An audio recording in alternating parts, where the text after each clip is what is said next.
Laurie Flaquet of Soltar Solutions, and I am here today on Focus Forward to interview a really special guest. This guy is so bright, and the best thing about him is he can tell us how we can adjust our finances, what we're doing with our finances, and also the way we're living our lives so we can become more successful and more financially stable. So I'm here today with Tom Corley of Rich Habits, the Rich Habits Institute, and the author of Rich Habits, which is a phenomenal book. I recommend that everyone read it. It's short, but it's packed with information that everybody needs, not only to run their life, but to also help their children become more financially savvy. So Tom, thank you so much for being here. Hi, Laurie. Thanks for having me on again. You're welcome. You're welcome. How are you doing over there today? I am doing great. The sun is shining and life is good. Well, you're narrowing it down, right? Pretty soon you're going to be finished with taxes?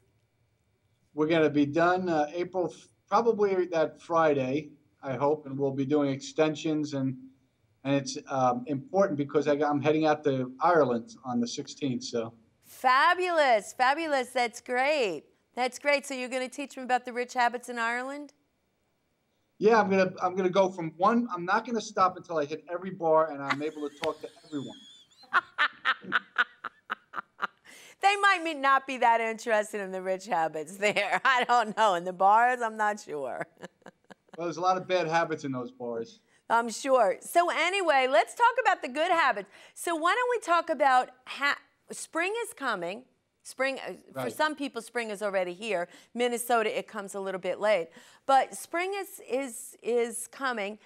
How do we take and maybe change our ideas or spring forward with some, some new habits? So tell us about what you would recommend. Well, spring is a great time. It's a time of renewal. Everything is being reborn. So it's a great time to reinvent yourself. It's a perfect opportunity to embrace the reinvention habit, the rich habit number one, which is really simply going through the process of listing all of your bad habits. You have to be brutally honest with yourself. You list your bad habits on a piece of paper, one column, and then I show you in the book how you can turn those poverty habits into rich habits by inverting them. For example, Laurie, let's say one of your bad habits is you watch too much TV. Okay. Right? A lot of people have this bad habit. TV is, unfortunately, an addiction.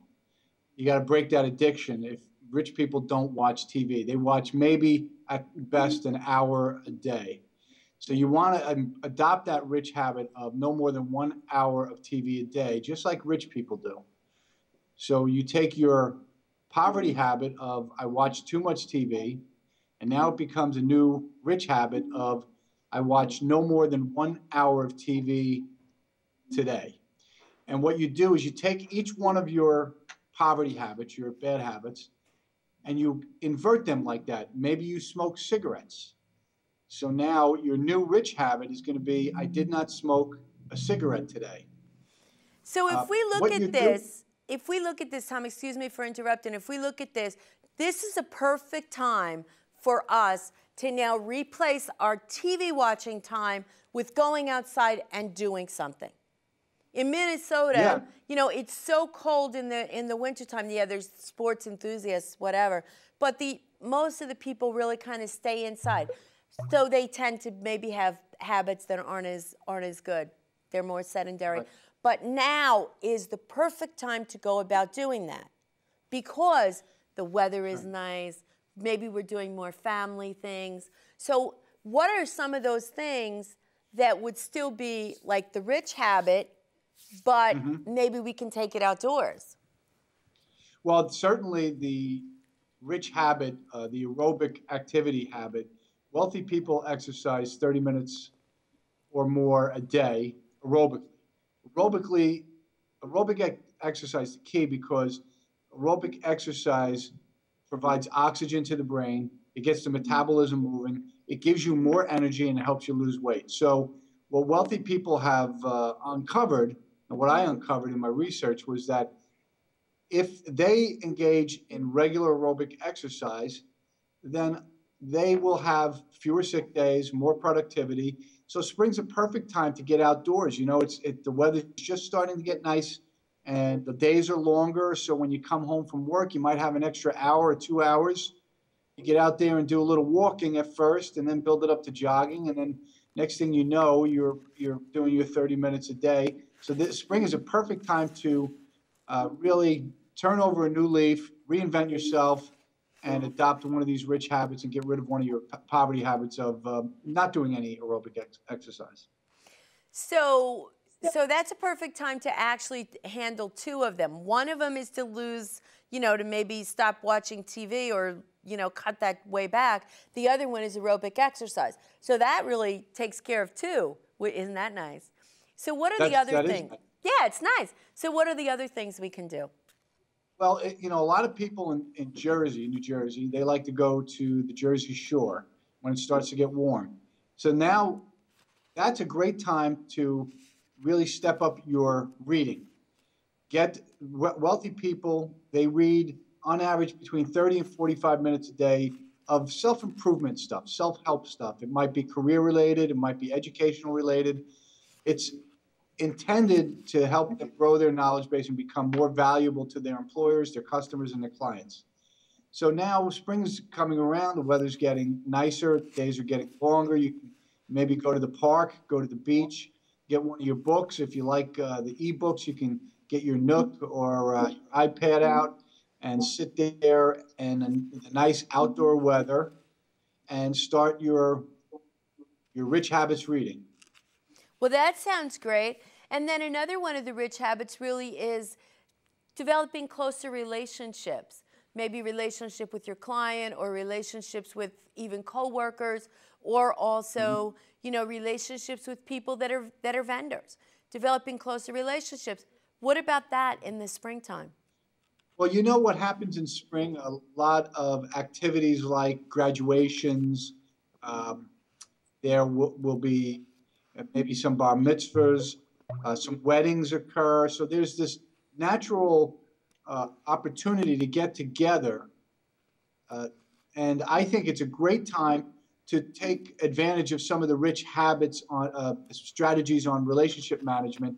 One of the things, the reports that I just wrote, and it's on richhabits.net, is 35 things you should know about every relationship. Be a great idea to take that report and go over those things. And as you're meeting all of these people in these events, the weddings and the bar mitzvahs and the get-togethers, the graduations, start gathering some information on people maybe that you don't know a lot about, but you know enough about. You want to learn more about them. So that's a great time to gather that information and use it, just like wealthy people use. They use the information gathering so that they can take advantage of and leverage it for what I call life events. So the more you know about your contacts, it's a perfect opportunity, spring coming around, all these events, to gather that information. Well, that sounds really great. The next thing I know in the rich habits is you talk about taking a portion of your income right off the top and investing that income. Isn't the spring more of a difficult time to do that because we're out, maybe we're spending more money, maybe the kids want to do more, sports and things like that? Isn't that a more difficult time to? Well, that's a great point, because here's where the rubber meets the road. You have adopted a rich habit of saving 20%, 10 or 20% of every paycheck, and now it's spring. And now you've got all of these activities that cost money that you'd like to participate in. The question is, are you going to deviate from your rich habits and fall back onto your poverty habits just to have a little bit of fun? Or are you going to engage in what a lot of wealthy people engage in, which is delayed gratification? You sacrifice and you stick to your rich habits. This is a good opportunity for you to test your mettle, spring. So, in other words, you see this as an opportunity to really either, to solidify your commitment, or at least maybe even test it. So would there be, what would you say maybe about lowering the amount of money that you've decided to put away. Is that a bad idea, or are there other ways that you might be able to have your cake and eat it too? What do you think about that? I don't believe you can have your cake and eat it too if you want to accumulate a lot of wealth. I do believe, however, that if you're smart about knowing yourself, you'll know, hey, it's springtime. Summertime. I'm going to spend some more money. I know I always spend an extra $500. Well, maybe what you want to do during January, February, and March, before spring really starts to kick in, is during those months set aside some additional funds so that you can stick to your pay yourself first, live below your means, 10%, 20% savings routine. What you don't want to do, Lori, is stop the routine, because it's just like dieting. Once you have that piece of cake, the next thing you know, you're back on your old bad habits. Same thing applies for the live below your means rich habit and the savings habit. You want to stick to your savings routine. You want to stick to the plan. You don't want to deviate. You want to build into it some cushion, and that means saving a little bit before the springtime comes when you're going to spend. So you're saying be prepared. Yes. Which is kind of like one of the rich habits, to plan ahead. It's all about, yeah. To plan ahead, to be prepared, to be ready. Are there, besides that, okay, maybe you haven't planned ahead. Maybe it's spring and here you are and you're like, what am I going to do? So is there any other way that we might be able to go about monitoring ourselves but not feeling like we are so limited, or we have to give up everything and we're really sacrificing so much? Do you have any ideas on how we can still maintain that? Yeah, well, this is all about prioritization. You can look at your activities. The activities you have in the spring are different than the activities you have in the fall and the winter. So spring and summer bring along new activities. What I'm proposing is that you should really have a grasp of what these activities are that you're going to engage in. You're going to spend money on them. You can perhaps cut back on some of the activities that are not spring related. And if you like to go, like we do here in New Jersey, go down to the shore, you're going to go down the shore, you're going to spend money on the boardwalk, you're going to go on the rides, you're going to do all those fun things, hit the bars. Well, that means maybe you should not spend money going to the movies or going to New York City like you like to do during this winter and the fall. So cut back on some activities that are not related to the spring and the summer, and shift your priorities a little bit. That's a brilliant idea. That really is a brilliant idea. So really focus on doing those things that are more outdoors, that you're going to really enjoy, that you can't do all year long. So that's a great idea. That's a great way to do it. The other thing I think that's really important is to understand yourself enough to know what things are really important to you, and also to instill that in your children. Because kids want to do everything. I think it's one of the biggest problems we have. That's why the rich habit number one, the reinvention habit, is really about self-assessment. It's about looking internally, trying to understand what your pluses and your minuses are, which means you have to know yourself. When you're face-to-face with your defects, it's a great way of getting to know yourself because you are learning more about yourself in an honest way than you might have otherwise, because you are facing it. So you really want to know yourself. You want to know, if you want these rich habits to be a part of your life, you have to know who you are, what your good and your bad points are. You have to know, when you do X, Y happens. So you want to prioritize your life so that you're not falling back on bad habits. You've got to stick to the rich habits and avoid the poverty habits. And the only way you're going to be able to do that is by self-assessment and understanding yourself. And that's very true, because the more you understand yourself, I think a lot of people spend a lot of money and do things that don't really matter to them because they're confused about what does matter to them, or they do things because their friends are doing things and not necessarily things that are important to them. So I think always the first key is to understand yourself. But what about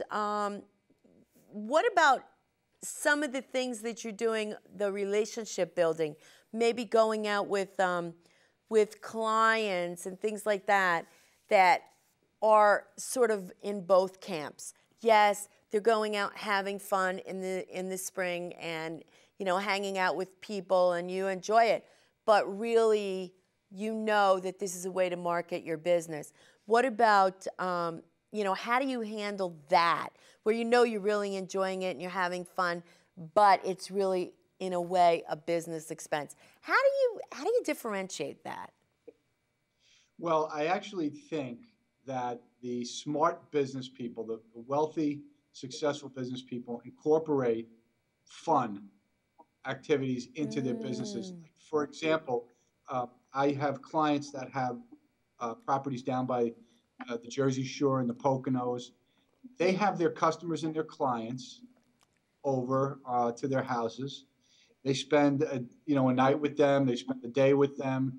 They're socializing with them outside the office, outside of business, and they're getting to know them better. I actually think that's invaluable, and an important trait, or uh, something that wealthy people do, an important activity that they do engage in. They incorporate their personal lives into their business lives by doing these fun things.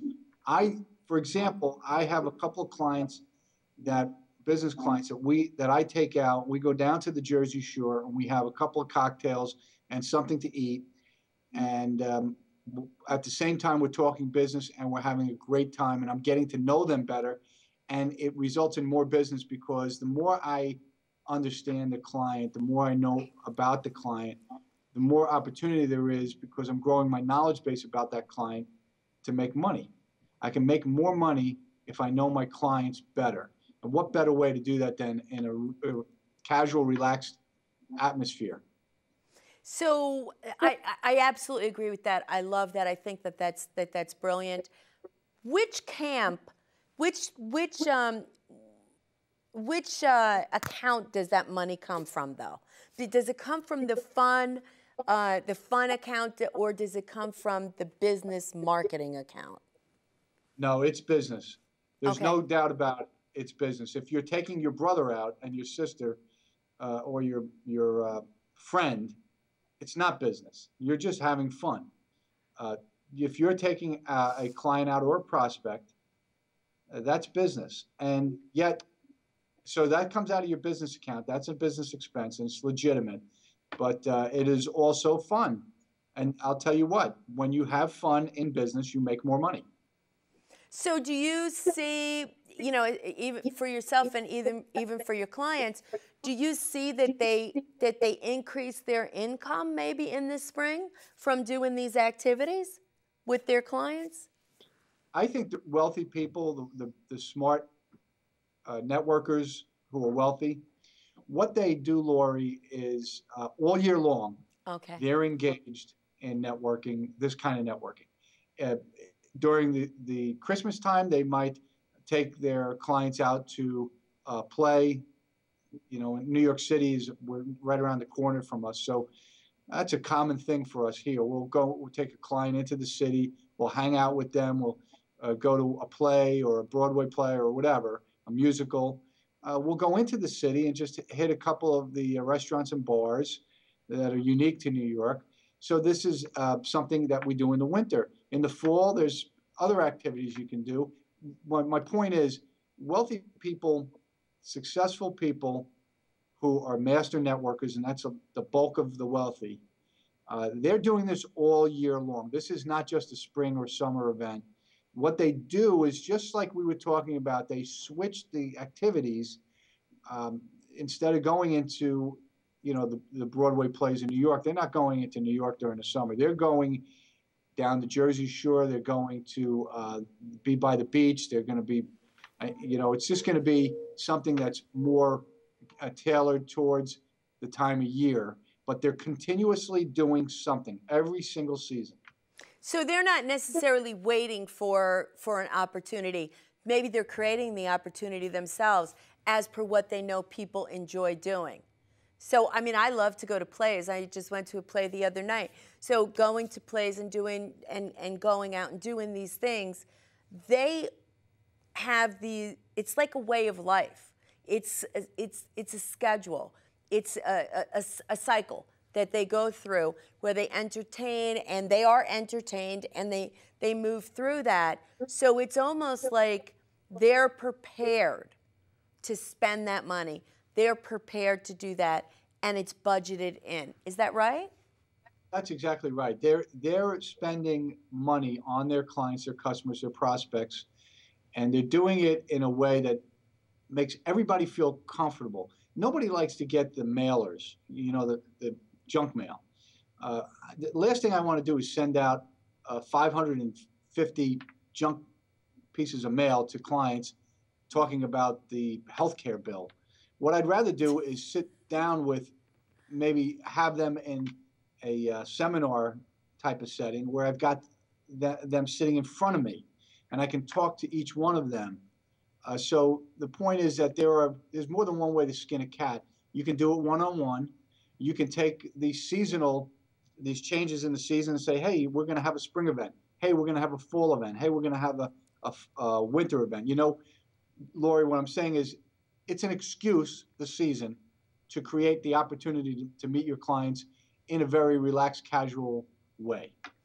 It sounds fabulous. It sounds fabulous. So what other rich habits should we be aware of, and maybe specific challenges about spring or specific opportunities? So what other habits should we be talking about? Well, let's talk about the moderation habit, because this is a perfect time for people to go off of the rich habits and go crazy because it's spring and summer and we're all happier. Our moods are better. They're a lot different than January and February. So now we have this emotional swing upwards, and it tends to suck money out of our bank accounts like a vacuum. And what I'm saying is one of the rich habits is everything in moderation. And what that means is you moderate, not only we're talking about here your spending activities, just because the season's changing. You don't want to change what you're doing. You want to moderate your spending activities. You also want to moderate your emotions. You don't want to get up too high or too low. So this is a rich habit. It's a habit. It's called a habit because it's something you have to work on, and then it has to form into a habit.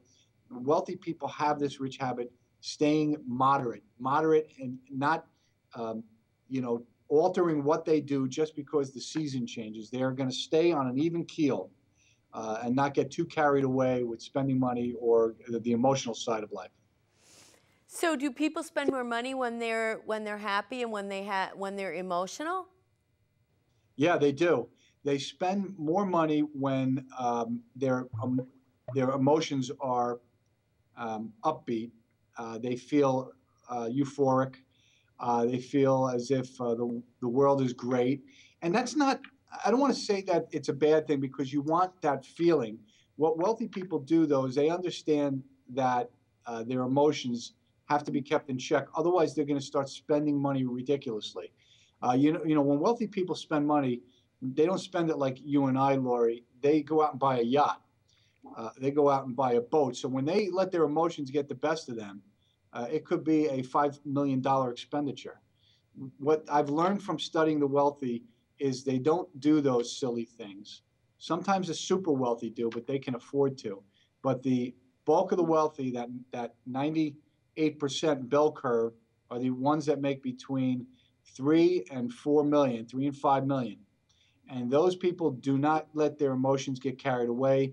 They don't spend frivolously. They're very disciplined about it because they understand themselves so well, and they know that, oh, spring's coming. I know what I'm going to do. I'm going to go out and I'm going to buy all this lawn furniture that I don't need.